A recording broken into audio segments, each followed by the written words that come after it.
Всем привет! Вы на канале Заброшенная Прибалтика. И в этот раз я пробрался на завод, где ремонтируют поезда. Завод еще частично работает, но находится на стадии банкротства.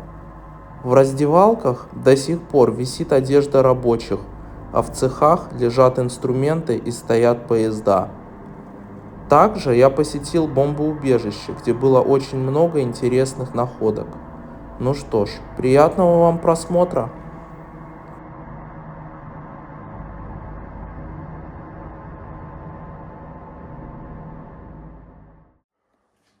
Всем привет! Вы на канале Заброшенная Прибалтика. И сегодня я пробрался на завод, где ремонтируют и обслуживают поезда. По моей информации, завод наполовину заброшенный и наполовину действующий. Поэтому сегодня надо быть крайне осторожным. Попал я в раздевалку, и по запаху, и по вещам, которые здесь оставили рабочие, полотенца, одежда, все шкафчики закрытые. Складывается такое впечатление, как будто бы это все действующее. Смотрите, сколько одежды висит. Полотенец. Даже кто-то оставил ботинки. И носки оставили сушиться. В грязной обуви не входить. Это, наверное, была душевая.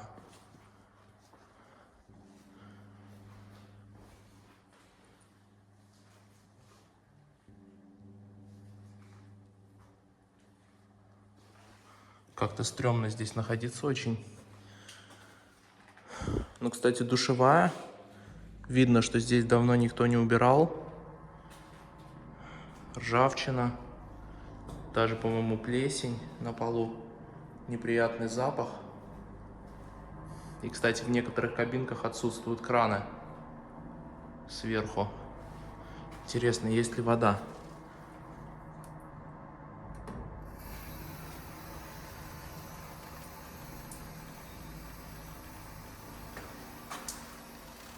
Вода есть. Но все равно это странно, потому что здесь очень грязно. И во многих кабинках краны отсутствуют. Какое-то непонятное место.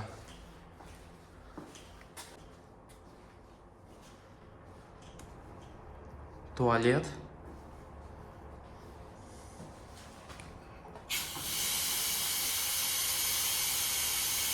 А вот здесь воды уже нету. На унитаз ногами не забираться. И очень противный запах. Но полотенца, которые здесь висят, как будто бы совсем новое. Вторая часть раздевалки. И тут все то же самое. Я думаю, что все-таки это действующая часть завода.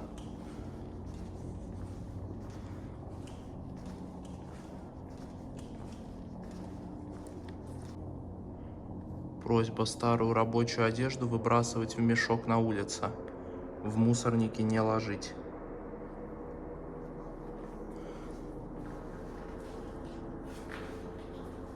Не грызть семечки.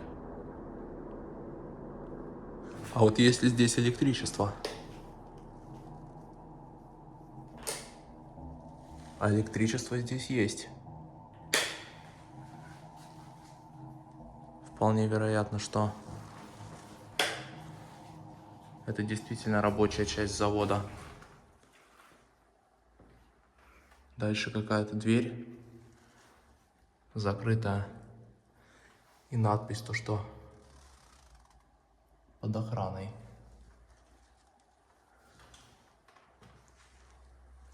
Сигнализации вроде здесь нету.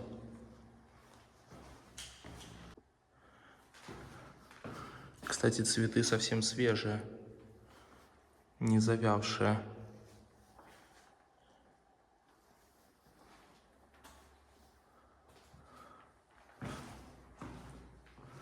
Тут 3 двери. И все двери закрыты.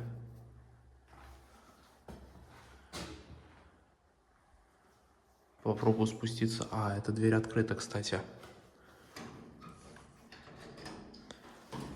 А нет, все равно закрыта. Попробую спуститься на этаж ниже. Спустился на 1-й этаж. И тут еще раздевалки для рабочих. Но вот это, видно, уже старые раздевалки.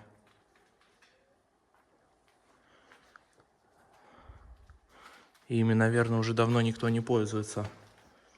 Хотя все шкафчики, опять же, под замочками. Поэтому сложно сказать.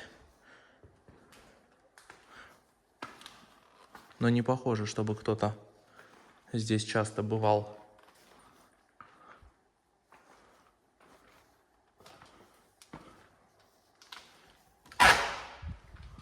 Здесь туалеты.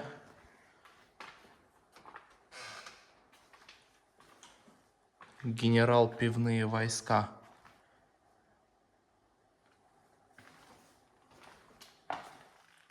И здесь старые душевые. Но вот эти душевые уже реально старые и заброшенные.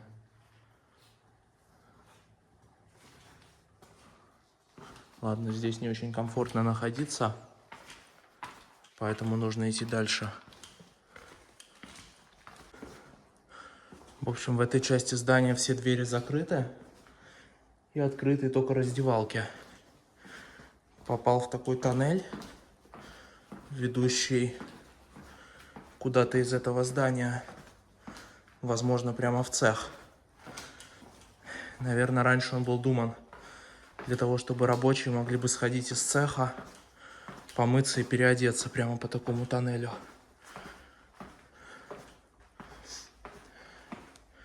Кстати, вот на улице стоит локомотив. Вроде бы даже, может, и не заброшенный, смотря по внешнему виду.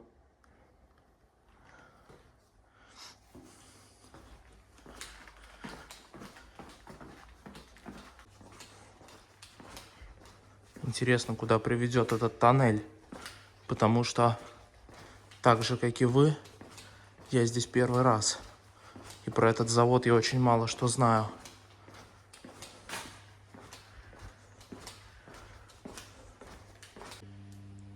К сожалению, тоннель меня никуда не привел, и я вышел на улицу.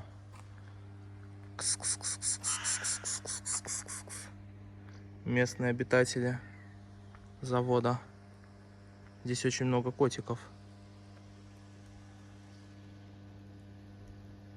Напишите в комментарии, если вы любите котиков. А у меня, к сожалению, ничего с собой нету, чтобы их покормить. Что ж, нам надо потихоньку идти дальше. Кстати, вот нашел такое интересное здание, кафе. Тут раньше было кафе для рабочих, скорее всего. Но сейчас оно уже давно заброшено. Пока еще не уверен, что это правильный вход. Но здесь лежат уже фильтры от противогазов ГП-4У. Значит, то, что здесь есть бомбоубежище. Гермодверь уже вижу. Вход в бункер. Да, ребята, это бункер. Только здесь такой беспорядок, что просто жесть.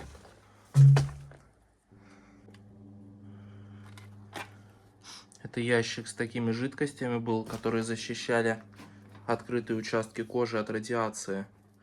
Довольно часто можно встретить в разных бомбоубежищах. Но ящик крепко закрыт. Тут, кстати, много строительных материалов.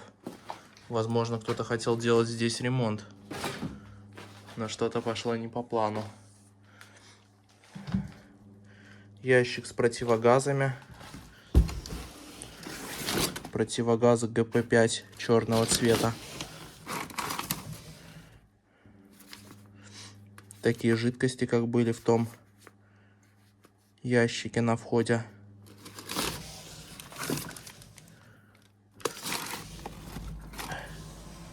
И незапотевающие пленочки для стекол на противогазы.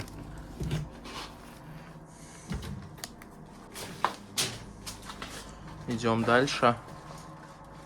И тут тоже царит разгром. Кстати, на стенах висят очень интересные плакаты. Что делать в случае ядерной войны?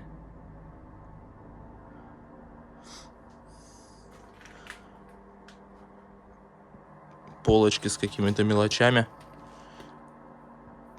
Даже не знаю, что это, но похоже на какие-то лекарства.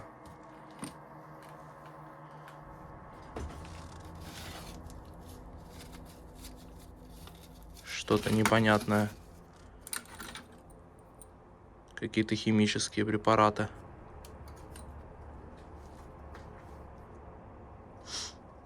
Тут очень много всего интересного. И в том числе таких вещей, о которых я мало что знаю. Хоть я в бункерах и не первый раз.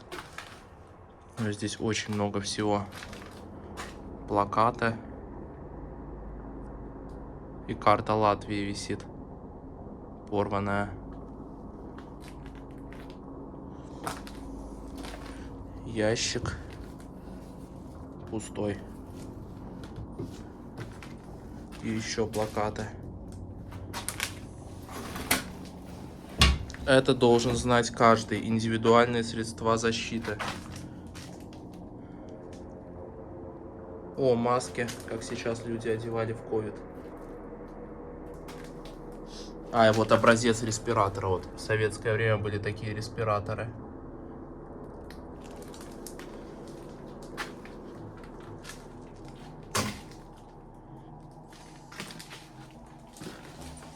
Кстати, вот такой же респиратор в упаковке.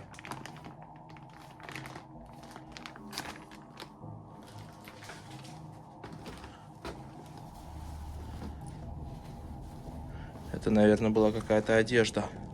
Да, это была одежда. Когда-то этот бункер был очень хорошо подготовлен к ядерной войне.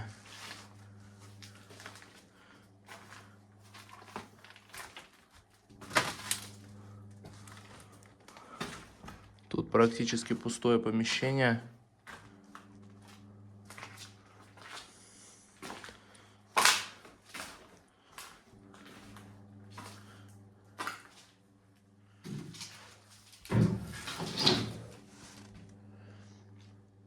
Действие населения по сигналу радиационная опасность.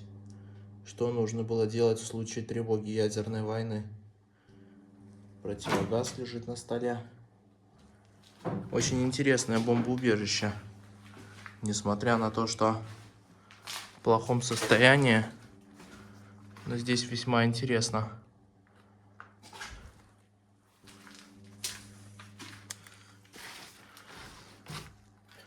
Смотрите, как фильтр от противогаза проржавел от времени.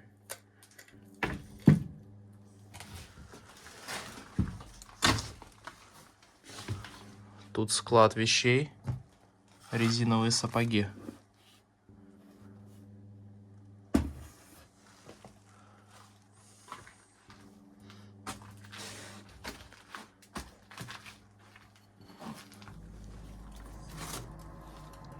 Фильтр от противогаза какой-то специальный.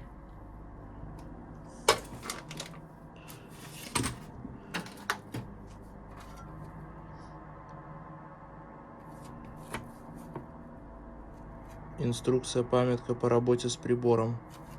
Неизвестно, что это был за прибор. Возможно, это был какой-то переносной дозиметр. Вот не знаю, честно.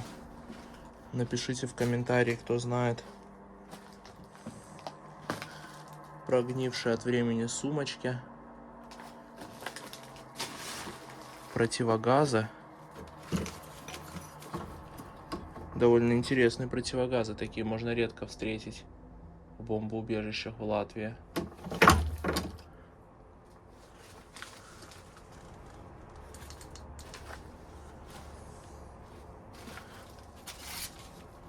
бинты. Бинт марлевый.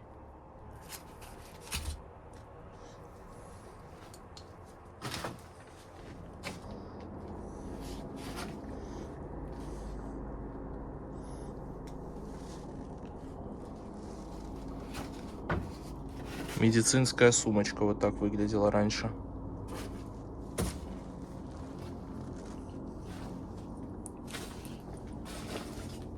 А вот, кстати, упаковки с фильтрами не распакованные.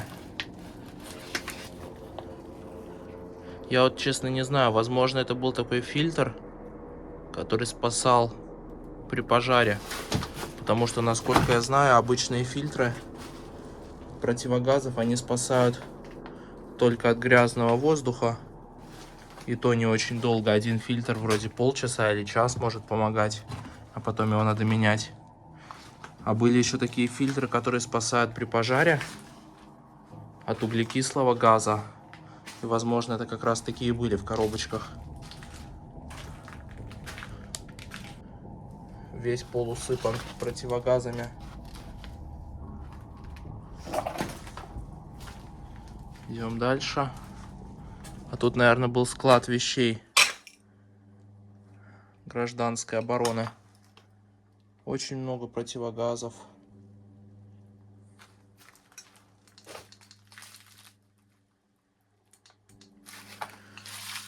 Кстати, новые фильтры,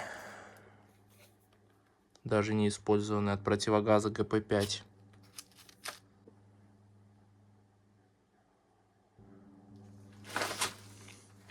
В одном таком ящике было 26 противогазов ГП-5. И все противогазы, сумочки, все до сих пор внутри.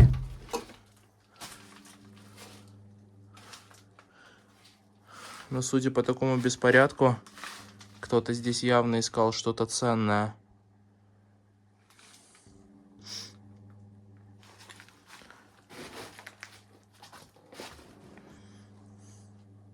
Еще противогазы.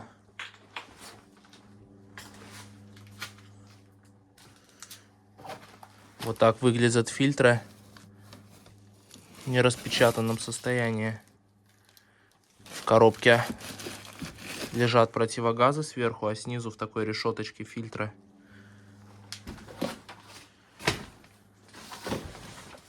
Весь пол просто усыпан противогазами. А вот ящик, возможно, с аптечками. А, нет, он пустой. В нем кто-то оставил противогаз.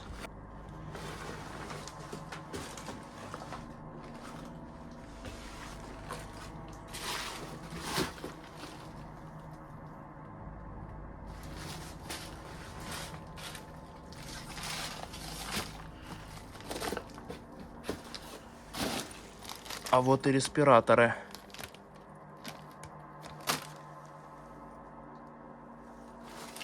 Тут целый ящик с такими респираторами.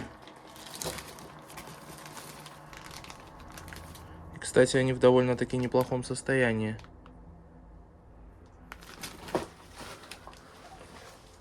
Я даже не знаю, есть ли смысл тут в этом всем ковыряться, потому что во всех ящиках в основном одинаковые противогазы ГП-5.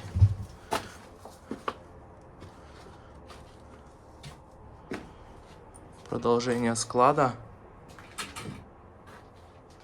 Жидкости, защищавшие кожу от радиации.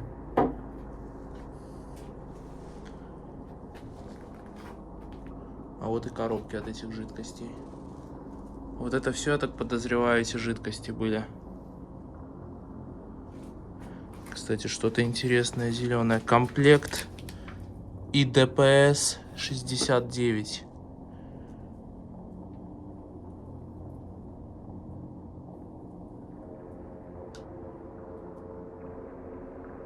А, это, наверное, было для того, чтобы смазывать оружие такими баллонами.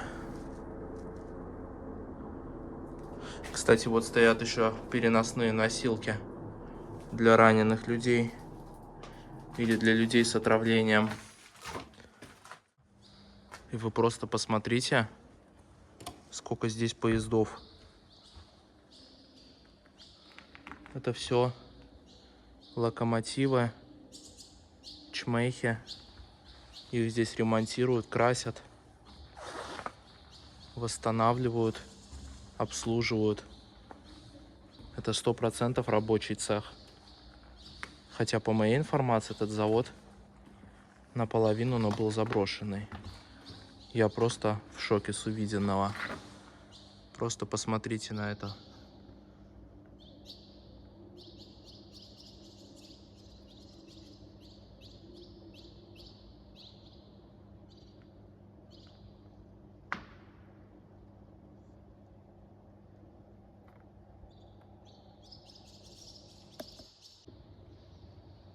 Кстати, первый раз такое вижу.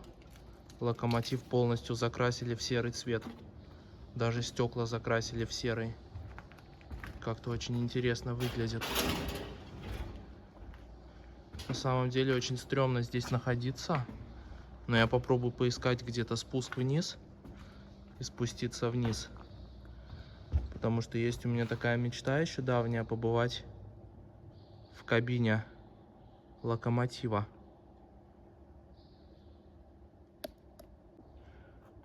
А вот стоят полностью разобранные локомотивы с вынутым двигателем. Я, конечно, не очень сильно разбираюсь в поездах, но, как я подозреваю, вот такой вот большой локомотив и вот такую большую центральную часть занимает его двигатель.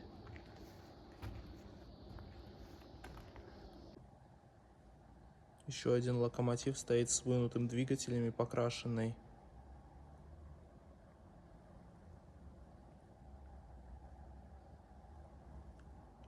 Я до сих пор под впечатлением от масштабов этого цеха. Наверное, первый раз в таком большом цеху. В общем-то, подошел я к кабине крановщика.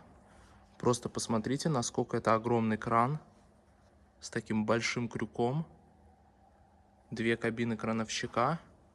И вся вот эта платформа, на которой я нахожусь, по рельсам может передвигаться на всю длину вот этого цеха.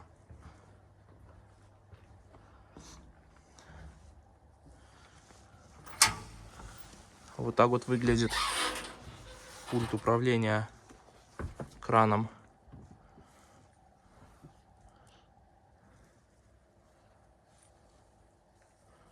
Тут сидит крановщик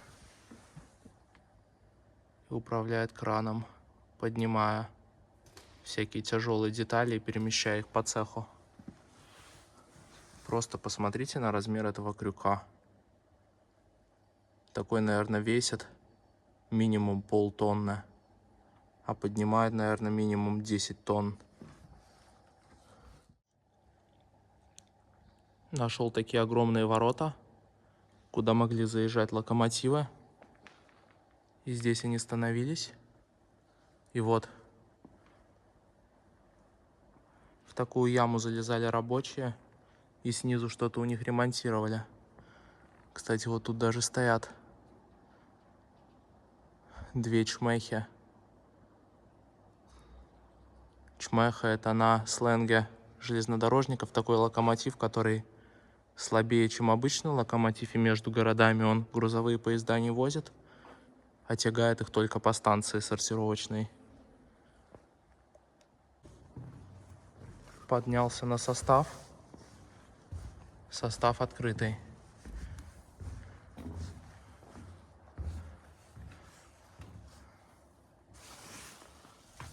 Вот так вот выглядит кабина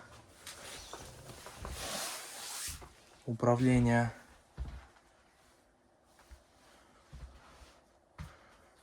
Куча датчиков.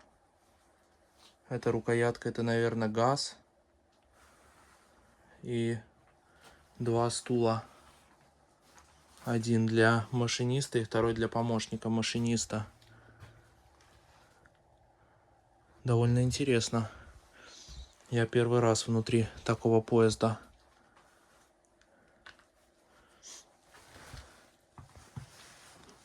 А вот тут стоит еще один такой же, только синий.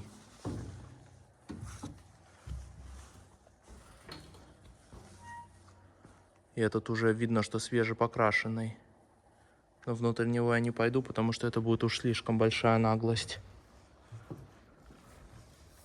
Да и он, похоже, закрытый на замок.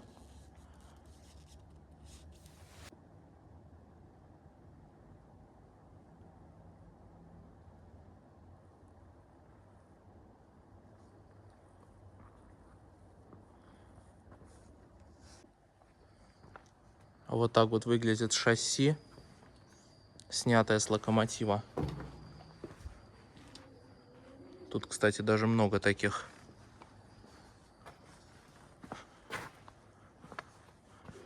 Выглядит очень так впечатляюще.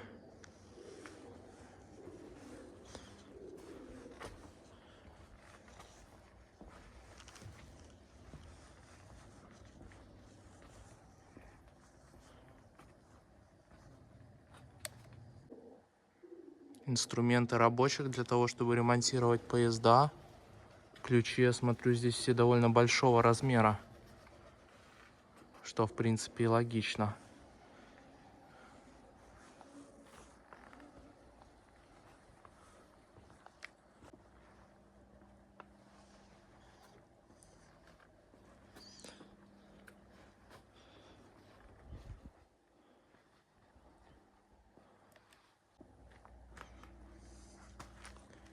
Каски рабочих. И вы просто посмотрите, насколько огромный ключ.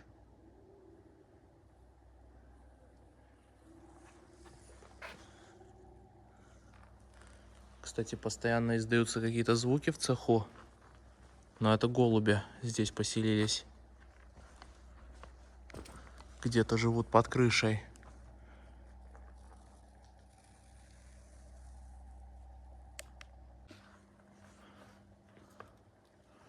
Очень много различных станков.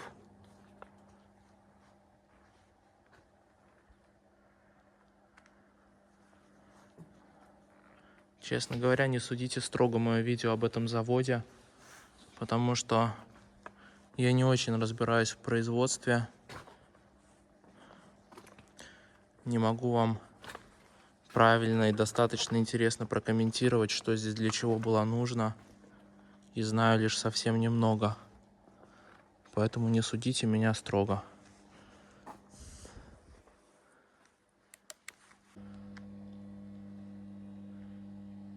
Кстати, тут что-то очень сильно гудит. И эти провода, видимо, находятся под очень большим напряжением. Поэтому, гуляя по таким заводам, заброшенным, полузаброшенным, надо быть крайне осторожным.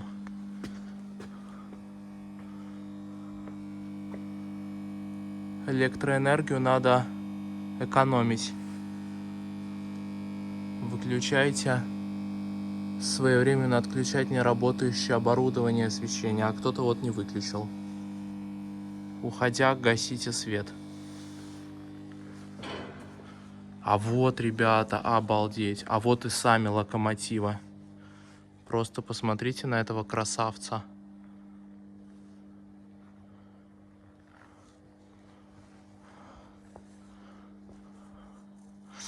Это второй локомотив, но он, походу, разобранный. А вот этот практически целый.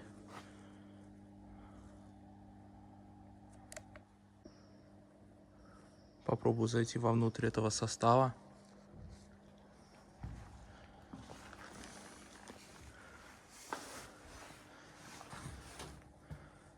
Посмотрите, насколько просто огромный двигатель у локомотива.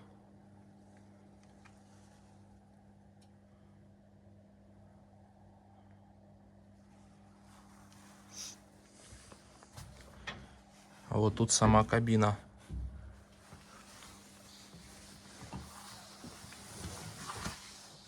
Электрические шкафчики и проход в кабину.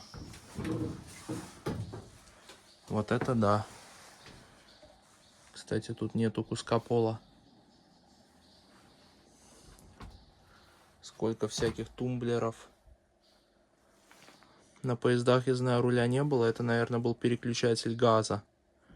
Тут положение 0, 1, 2, 3, 4, 5, 7, 8. Насколько быстро поезд едет. Телефон для связи со станцией или с другими локомотивами. Вот это, наверное, был стоп-кран. И 2 сиденья для машиниста и его помощника. Очень круто на самом деле это все выглядит. Кстати, местные обитатели котики.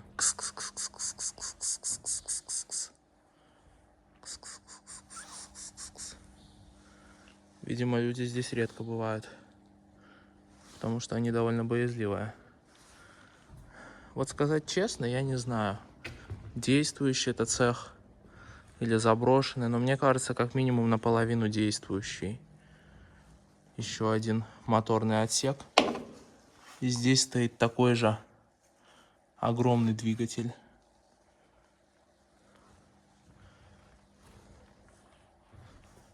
Вот это жесть, конечно.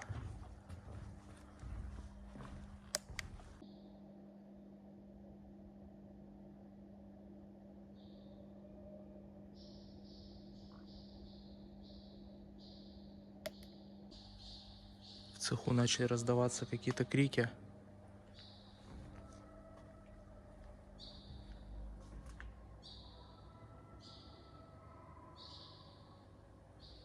Честно, не пойму, что это за крики. Может быть, меня кто-то обнаружил. Вы слышите это? Я думаю, время сматывать удочки отсюда.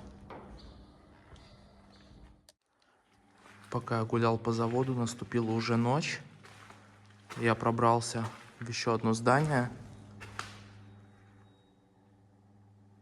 В самый настоящий цех, где красили поезда или красят до сих пор, не знаю. Тут стоят локомотивы, как будто бы совсем свежепокрашенные. Смотрите, какой оранжевый поезд.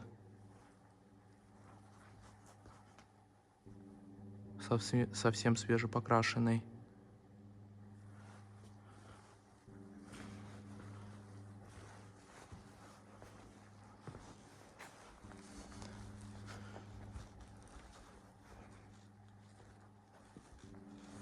Очень красивый локомотив.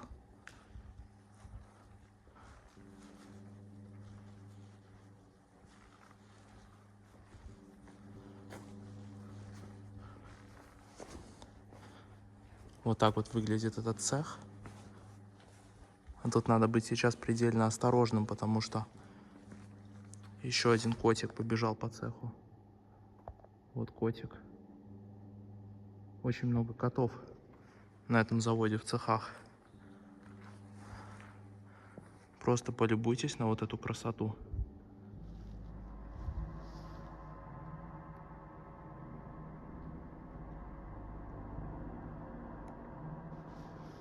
Тут еще одна покрасочная камера.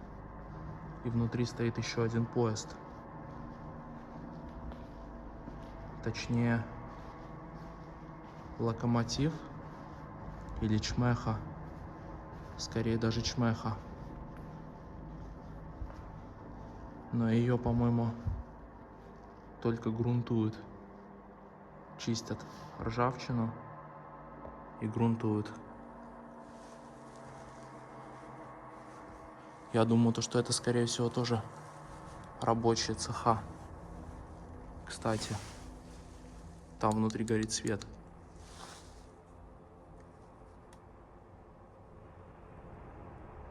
Интересно, что это за свет? Тут даже пахнет краской.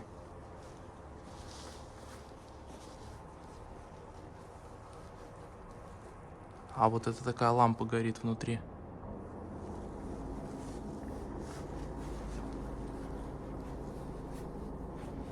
Вот так это все выглядит со стороны. Очень и очень впечатляюще. А вот еще одна камера для покраски вагонов. И тут пахнет краской. В общем, ребята, спасибо всем, кто меня смотрел. Надеюсь, вам был интересен такой выпуск. На самом деле очень радует то, что есть у нас в Латвии еще какие-то заводы, которые работают, пусть и не на полную мощность. И это очень позитивно. То, что здесь все полностью не заброшено и до сих пор что-то происходит. Спасибо вам за просмотр. Надеюсь, вам было интересно. Не судите меня строго, потому что я не очень разбираюсь в заводах, в оборудовании, что зачем нужно. И поэтому, возможно, выпуск получился не самым интересным. Ну что ж, ребята, мне настало время отсюда выбираться.